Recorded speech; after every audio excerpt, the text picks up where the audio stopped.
Welcome back, Miller fans, to a very special army review. And as you can tell from the title, today we're going to be covering Radagast Alliance. So why is this special? Well, it's special to me because I've been dealing with this army lately. I did a 650 point event the weekend before I am recording this, and I played Radagast Alliance, and I will say I had a whole lot of fun in it. Placing wise, I didn't do so well, but I did enjoy it, and I wasn't there to, rank in the table. My whole point was to go and try out some profiles that I have never actually gotten a chance to play before. It was actually a perfectly pointed game for me to literally play one of every profile from this army. This is a 4 model army, and that's exactly what I played. I played all 4 models at 650 points, and I took what is, in my opinion, probably the best build for Radagast Alliance. Why is that? Well, let me cover the profiles, and maybe you'll see it why, and if not, you'll see at the end, as I will talk about it there a little bit and tell you some things I learned about the army. So starting off, we're actually going to do this a little bit differently. I'm going to talk about the army composition as opposed to jumping into the profiles like I normally do. So the army composition consists of Radagast the Brown, Beorn, Gwahir, and Great Eagles. So this is an interesting one because normally Gwahir, under the Misty Mountains army, which is its own separate army, is a hero of legend. However, under Radagast Alliance, he is a hero of valor. So why is that? Well, that's because the first profile that we have is Radagast the Brown himself, and Radagast is a hero of legend. And since the name of the army is named after Radagast, it makes sense to have him as your hero of legend and as your army leader, your de facto army leader. So I can see why they brought Gwahir down from a legend to a valor tier hero in order to keep people from being like, well, I'm going to play this, but I'm going to have Gwahir and he's going to be my leader who can move 12 inches with the fly and all that. So this is actually going to be kind of a twofer army review because I'm going to cover the profiles for Gwahir and the Great Eagles, and hey, the Misty Mountains army literally just has 2 profiles, and that is Gwahir and Great Eagles. So I'm giving you a 2-for-1 in a special video here, so hopefully you'll enjoy that. So we're going to go ahead and dive into Radagast, and as I said already, he is a hero of legend. He has Fight 5, Strength 4, Defense 5, 1 attack, 3 wounds, Courage 7, 3 might, 6 will and asterisk, and 3 fate. Why is he 6 will and asterisk? Well, that's because his war gear includes a Staff of Power, which lets you use a free point of will per turn to cast or resist spells, and he has a dagger. His 2 actions are channeling and defense. So you don't have the ability to strike with him, but at Fight 5, he's nothing really to laugh at when it comes to fight value. So he can stand up against most models out there when it comes to troops, and he can do and hold his own pretty well against heroes as well. Hopefully, though, you're not having to rely on roll-offs. And if you are, well, he does have 3 fate to rely on. So he has 4 options for war gear. He can take the sleigh, a horse, Sebastian, or he can exchange his Staff of Power for a Great Eagle. So that's kind of got its own little caveat. They have its own profile. The one biggest thing that I will say about if he goes ahead and gets on a giant eagle or Great Eagle is that if he dismounts the Great Eagle automatically passes the courage chest and stay. So it is treated as a mount because of that. So let's go ahead and look at the rest of his special rules, and then we will talk about the sleigh, which is the biggest upgrade in my opinion. So Sebastian is another of his upgrades, and if you take Sebastian to accompany Radagast, he gets an additional attack in close combat. It's a fight value of 1 and strength of 1, and it's a separate d6, and the might can't be used to alter it. Why is that important? Well, basically, for a very small point increase, you get the ability to throw another dice in the combat phase, in close combat, like it says, and that just gives you a better chance of rolling a 6 in order to win the fight, if you have the higher fight value. And I will say that that is really good, as being able to get that extra dice. So he has 2 special rules outside of those upgrades. Master of Birds is the first one. It's passive. And Radagast is always assumed to have line of sight to any point on the battlefield. Additionally, Eagle models within 12 inches of Radagast have resistance to magic special rule. That's really good. It's something that I kind of forgot about for the event I just played in that I spoke of a few minutes ago, but never came up, but good to know that. And then he has one with nature, and that is while he is an infantry keyword, Radagast may move through areas of difficult terrain without penalty. Additionally, he also gains stalk unseen. So that never actually came into play for me because I always had him mounted. And why did I always have him mounted? Well, I put him on the sleigh, which in my opinion is probably the best way to play him. Yeah, he's got a crazy big base, can be a bit awkward when it comes to moving over things, but it counts as a cavalry. It has woodland creature, so basically you're moving through, woodland terrain like Fleetfoot, and then it is a heck of a great profile. It's a movement 10, it's a fight value 3, but who cares because you have fight value 5 with Radagast. Strength of 2, so kind of low, but he has strength 4. So, if you're going to be a mount, the rules for mounts apply, where you're going to go ahead and get to use the better of the two statistics. So you get to use his strength as well as his fight value. Defensive 3, so it's a very weak sleigh. You can really take it down easily, and if your opponent decides to focus on you with bowfire or even just attacks and strike at the sleigh, it can go down very fast, so you have to be careful. It has 4 attacks, 4 wounds, and it's a courage of 2. Courage doesn't really matter, but 4 attacks, 4 wounds, that's pretty good. And that's where I think he really becomes great, is because since he is a cavalry model, when riding it, because it says it's a mount, he becomes cavalry, then you're going to get an extra attack on the charge, you're going to get knocked down, and 4 wounds is nothing to laugh at. So, and then if you have Sebastian in there, so like I said, I see taking Sebastian as like almost a natural reason, like a go ahead and take it, it's worth it. He's the same points as a shield for a hero. But you're going to get that extra attack. So on the charge, I was getting 6 attacks. And yeah, that strength 1 defense, fight 1, it's like, but remember, you're fight 5 with Radagast. And a strength 1 hit, you never know. I had a very interesting kill that I'll talk about in my event review that I'm going to do. And yeah, it's nothing to laugh at. Basically, that roll with Sebastian's just there to help you win the fight. So, and then being on the sleigh, having 6 dice, the only downside to this army is there is no banner, but nothing to laugh at. So I really like the sleigh. Moving on, he's got 6 magical powers, so let's talk about those real quick. He has Panic Steed, Terrifying Aura, Immobilize, Renew, Nature's Wrath, and Aura of Dismay. So Panic Steed and Terrifying Aura are probably 2 of his best spells in my opinion, both of them being on 2-ups, and I always throw Terrifying Aura on him. I mean, why not? Especially if you're in a scenario where you've got a couple turns to maneuver, even just 1 turn to maneuver, where you're not really going to get anything offensive off, like an Immobilize or a Nature's Wrath. Why not go ahead and just pop a freebie Terrifying Aura on yourself with his Staff of Power? I mean, it's a 2-up. You've got a 83% chance of succeeding. Go for it. I don't think I failed to do a Terrifying. Well, let me say that I had 1 practice game, and on the first time I tried it, I failed. But every single time since then, in my other 3 games I played, to be fair, I didn't get to try and do it in game 2 at the event, but game 1 and game 3, first time I did it, boom, automatically popped. So pretty awesome when that goes off. Actually, yeah. So it's pretty awesome when it goes off, because then you can have an army which could essentially be completely terrifying without having to play an evil army, and you'll see that in the coming profiles. Also is a great offensive caster when it comes to Immobilize and Nature's Wrath, and then Renew is a spell that people kind of overlook, but the ability to give wounds back, especially to an army like this, which is going to be very small. Like I said, I had 4 models because there's 4 models in this review.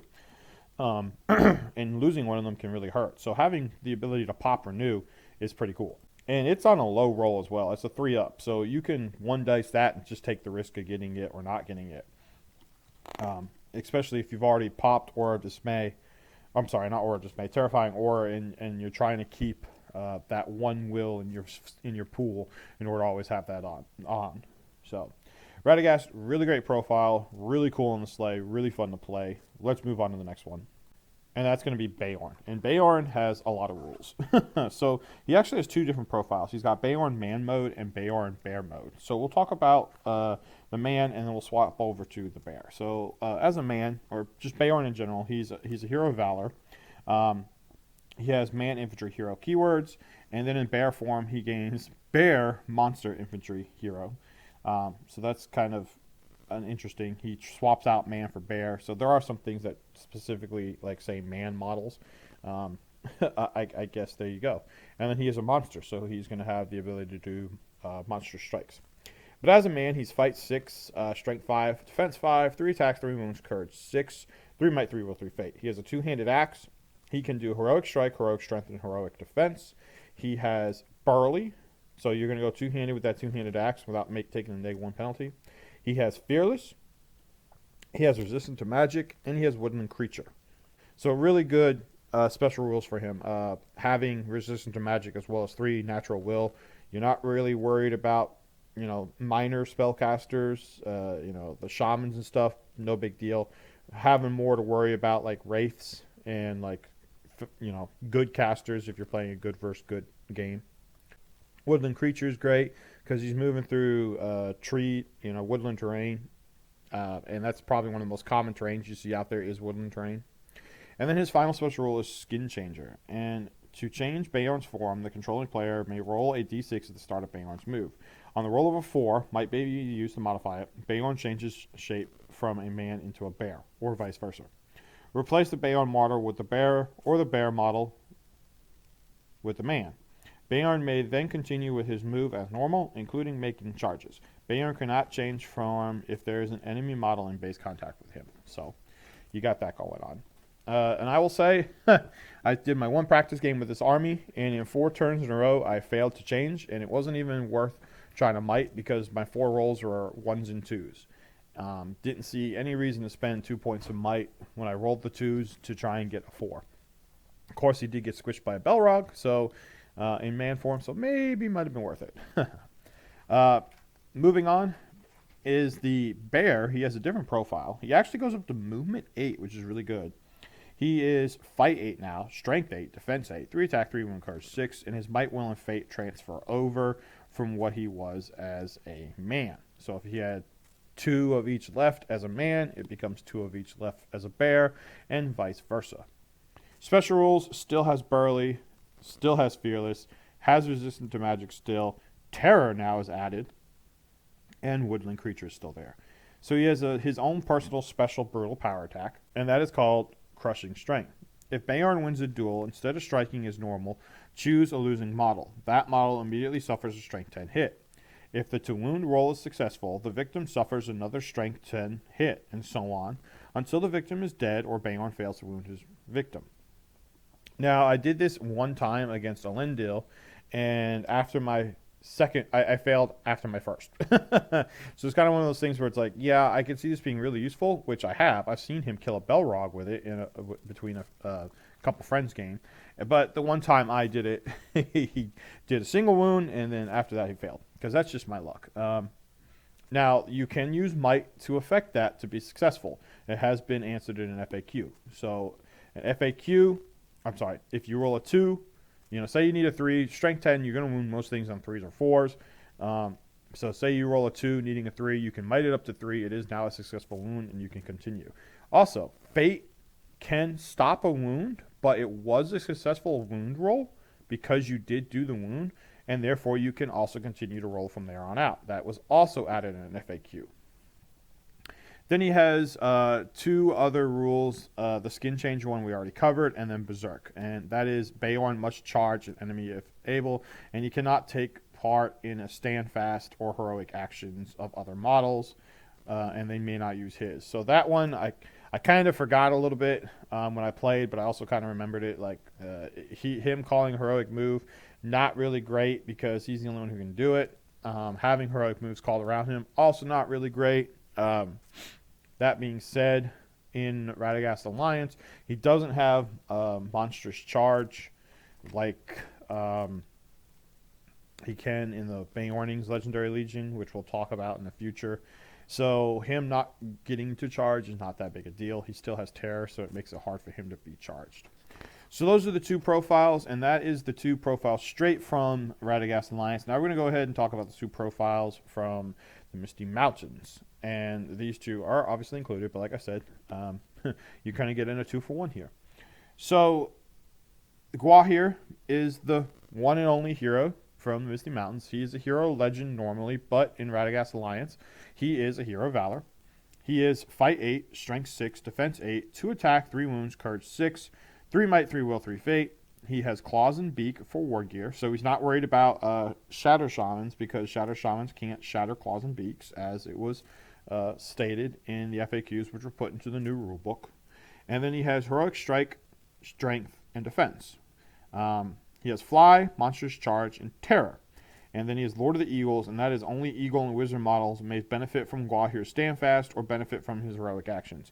Now that one I always remembered. That one was always key for me, because for me, it was more important to get Gwahir and my Great Eagle and Radagast to charge than it was for Beorn, just because of the fact that with 2 attacks, they really, really need to get the charge, because Monstrous Charge gives them that third, and when they don't have it, they suffer for it. So Great Eagles, they are very similar profile. They have fight 7 instead of 8. Same strength, defense, attacks, wounds, and courage at 6, 8, 2, 3, and 6 respectively. Still have claws and beaks, and they still have fly, monstrous charge, and terror. So the army bonus for this army, and it's not only just for the Misty Mountains, but it's also for Radagast Alliance, is the Eagles are coming, and that is Eagle models gain +1 to their strength on a turn in which they charged. I will say that was really clutch, especially when I was fighting a few armies where they were defense 7, because getting up to strength 7 on the charge meant that I was wounding them on 4s instead of 5s when I couldn't charge. Not too big of a thing on my last game I played, but like I said, I'll talk about that later. So one of the biggest things I saw is playing this army is you definitely want to try and get Terrifying Aura up with what's his name, Radagast, because that's really huge. And then I think it's worth taking Sebastian, because even if you have him just on if you have him mounted, just having Radagast mounted, that having Sebastian gives him 2 attacks. Then if you charge, you're up to 3 attacks. So yeah, he's not a combat wizard. He's not a Gandalf the White. He doesn't really want to be in combat, but having Sebastian can make him survive a little bit more, which is really, really good. The fact that the Eagles only have 2 attacks naturally, that really hurts. So you really have to make sure you pick and choose how you do your fights. How you do your movements. That way you can maximize their ability to get the charges in there.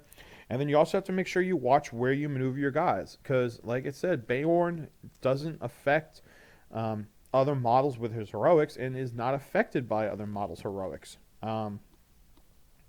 So yeah, I mean, Gwahir, the Great Eagle, and Radagast work really well together, because they can all benefit from each other's heroic actions, and then they are really good at supporting each other, just because of the fact that the Eagles can do barges, which I found to be extremely useful in barging off of a guy and then going and getting into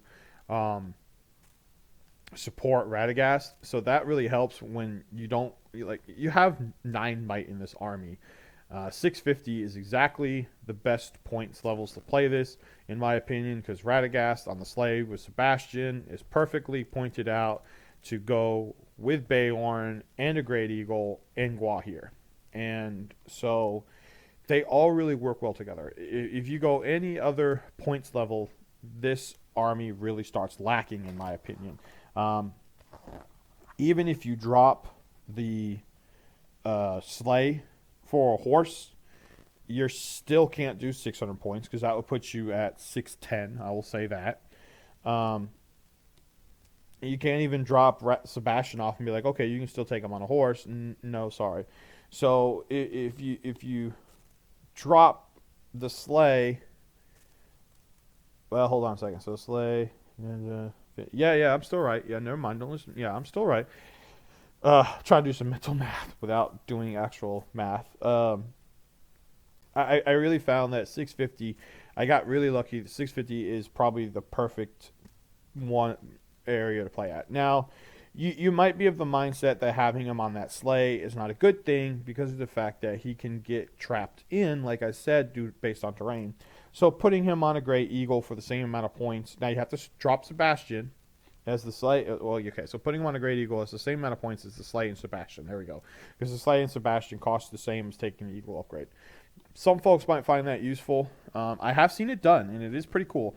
But losing your Staff of Power really hurts because not getting that freebie, yeah, you don't have to worry about trying to do freebie or Terrifying Aura since the Eagles automatically have Terror.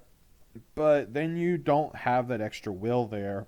And I will say, when I was casting, I always felt confident in my casting abilities. I never failed a single cast that I really wanted to succeed in. Like, there are a few that I tried single dicing Nature's Wrath and rolled like a 2 or 3 instead of the needed 4.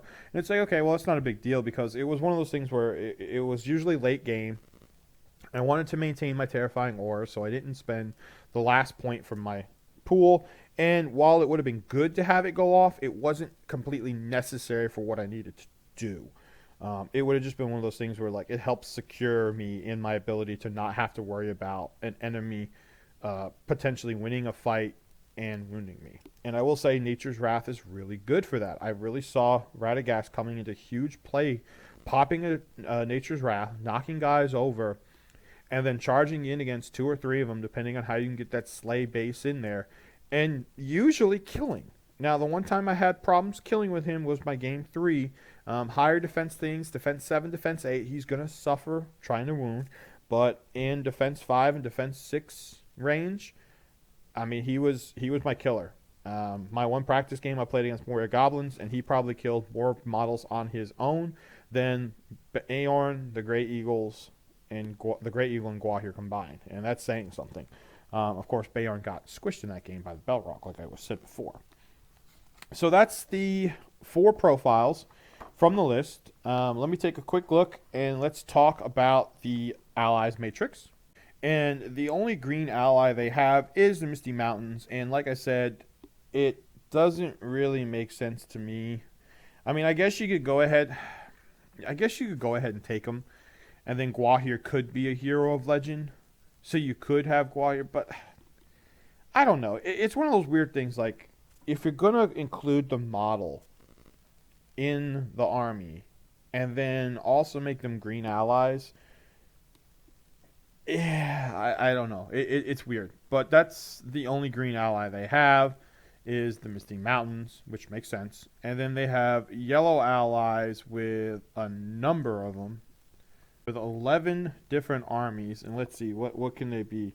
What can Radagast Alliance be? They can be yellow allies with the White Council, Thorns Company, that makes sense, both of them. Survivors of Lake Town, yeah, that kind of makes sense. Rivendell, the Rangers, not so sure why the Rangers, but maybe not, I'm not really sure. The Fellowship, I'm sorry, not the Fellowship, Lothlorien, I thought that was the Fellowship. Lothlorien, let's see, who else? There's a lot of these. Halls of Thranduil, the Iron Hills. Okay.